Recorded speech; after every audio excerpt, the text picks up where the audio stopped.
आता काय one day return असल्यामुळं आम्ही आता घरी गेलो, सगळ्यांशी बोलणं वगैरे केलं आणि लगेच निघालं म्हटल्यानंतर काय आता आमच्या पेलूंचं चालू होतं गाणं. आता गाणी लागली म्हणलं की त्याचा असा डान्स चालू होता ते सांगू नका.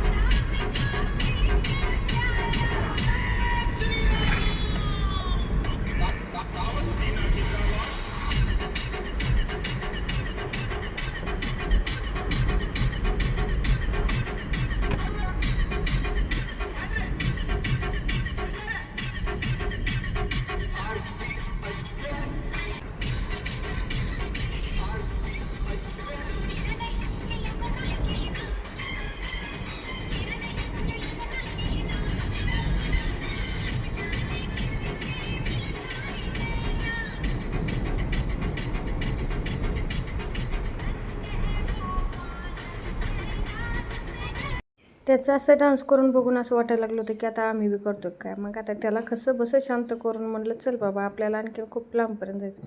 पण काय पाऊस चालू झाला म्हणलं की तो शांत बसायचा. असं करत करत कसं बसं त्याला आणलं पुढे. आता काय इतका छान चालू होतं मस्तपैकी आमचा आता प्रवास की सांगूच नका. 2 लेकरं आणि आम्ही दोघं. आता काय जामखेडच्या जवळ आलं की पोरांना लागली होती भूक. त्यांची भूक म्हणजे काय, बाहेर निघाले की त्यांना हे पाहिजे ते पाहिजे. म्हटलं ठीक आहे म्हणलं चल. आता जामखेडमध्ये पाहिजे होतं त्यांना खायचं होतं ते. म्हटलं आता भेटते की नाही बघू. त्यांना खायची होती इडली. मग काय तिथे एक छान प्रसिद्ध इथे इडली भेटते म्हणून म्हटलं चला आता मुलांसोबत आपण बी ताव मारून घेतला. महिन्यानं पिलूनं मस्तपैकी इडली खाऊन घेतली. आता इडली खाताना पिलूचं चालू होतं त्याचं इडली सकट डोनट बी चालू होतं. डोनट म्हणजे त्याला मेंदूवडा म्हणतो तो. आता तो खात खात त्याचं मस्तपैकी एन्जॉय करत करत त्याचा धिंगाणा चालूच होता. असं करून आम्ही पुढच्या प्रवासाला निघालो की संध्याकाळचे दिवस मावळायला लागला. म्हटलं ठीक आहे चला म्हटलं. असं सूर्याचं वातावरण वगैरे इतकी छान झालं होतं की सांगूच नका. आता काय तर दिवसभर आमचं थकून गेलो होतो. आता परत काय आम्ही आता ह्यांचं खाऊन झालं होतं म्हणून आम्हाला भूक लागली होती. आम्ही थांबलो दोघं खायला. आता पिलूला आमचं कसं असतं आम्ही थांबलो म्हणलं की तरी त्याचं चालू आणि आमच्या मैराणीचं चालू. मग काय आम्ही घेतलं मस्तपैकी वडापाव आणि चटणीवर ताव मारून असं तिघांनी वडापाव खाला आणि पिलूने घेतलं होतं मस्तपैकी कुरकुरे वगैरे. मग आमच्या मैराणीच मध्येच चालू होतं खाऊ की नको डॅडीला बघत डॅडी म्हणले खाऊन टाक.